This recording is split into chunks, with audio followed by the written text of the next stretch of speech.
நாங்கள் இப்போ புதுசாக சிகர்லப்பள்ளி எடுத்துக்கிற லைன் பார்த்தீங்கன்னா மணிகண்டா அங்கே ஒரு ஒப்பே க்ளீன் பண்ணிட்டு வந்தோம். ஆனால் நம்மளுக்கெல்லாம் லைன் பார்த்தா நீட்டாக இருக்கணுன்றான். நம்ம லைன் நம்ம ஒரு இடத்துல போகிறோன்னா அது என்ன இருக்குது ஏது இருக்கோ கரெக்டாக நம்மளுக்கு ஒரு பார்வை நம்மளுக்கு இருக்கணும். அது இப்போ நம்ம ஃபைபர் அடித்தா அந்த ஒப்பில் அங்கே தூந்தி இங்கே ஏன்னா கம்பம் இருக்குது பாருங்கள் நண்பர்களே, நம்ம யூடியூப் சப்ஸ்கிரைபர்களே. இங்கே ஒரு முன்னாடி ஒரு கம்பம் இருக்குது பார்த்தீங்கன்னா, அங்கே ஒரு கம்பம் இருக்குது, அந்த பனை மரத்துக்கிட்ட ஒரு கம்பம் இருக்குது. நம்ம ஃபைபர் அடிக்கும்போது இந்த மாதிரி டிஸ்டர்பன்ஸ் ஆகிருக்கும் செடிகள். ஃபைபர் அடிக்கும்போது வயிறு டிஸ்டர்பன்ஸ் ஆகி அந்த மாதிரி மரம் கொடியெல்லாம் இருந்தால் நம்ம எடுக்கிறதுக்கு நம்மளுக்கு பார்க்குறதுக்கு ஒரு டிஸ்டர்பன்ஸ் ஆகிருக்கும். இந்த பாருங்கள் 12 மைல் வெகுலு. இந்த வெகுலு ஆனால் கூட பரவாயில்ல, மணிகண்டா நான் சும்மா இருந்தால் கூடனா நம்ம சும்மா இருந்தால் சும்மாவே இருந்து போகிறோம்.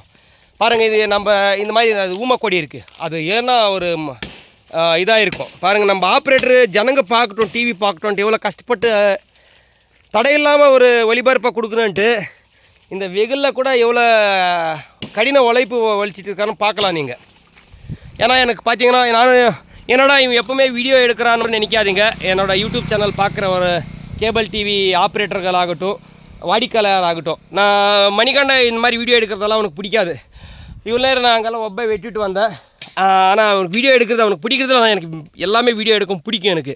இப்போ அவனுக்கு கத்தி மாற்றி கொடுத்தேன். பாரு, இது நீ உன்னோட கோட்டா வடிவேல் ஏதோ ஒரு படத்தில் சொல்லுவான், திஸ் இஸ் மை கோட்டான்ற மாதிரி, திஸ் இஸ் அவர் கோட்டான்ற மாதிரி அவன் போயிருக்காங்க. இப்போ வேலை செஞ்சுட்டு இருக்கிறான். பாருங்கள், இதெல்லாம் இந்த செடியெல்லாம் வெட்டி விட்டுட்டு நீட்டாக எங்களுக்கு லைன் இருக்கணும். நாங்கள் இங்கேயில் எங்கே போனாலும் எங்களுக்கு ஒரு நீட்டாக இருக்கணும்.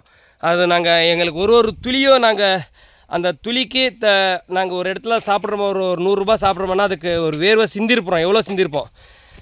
அதுக்காக தான் நாங்கள் இவ்வளோ வெகுலானால் கூட சரி, மழையானால் கூட சரி, எந்த நேரத்துலையும் நாங்கள் வேலை பார்த்துட்டே இருப்போம், கேபிள் வேலை.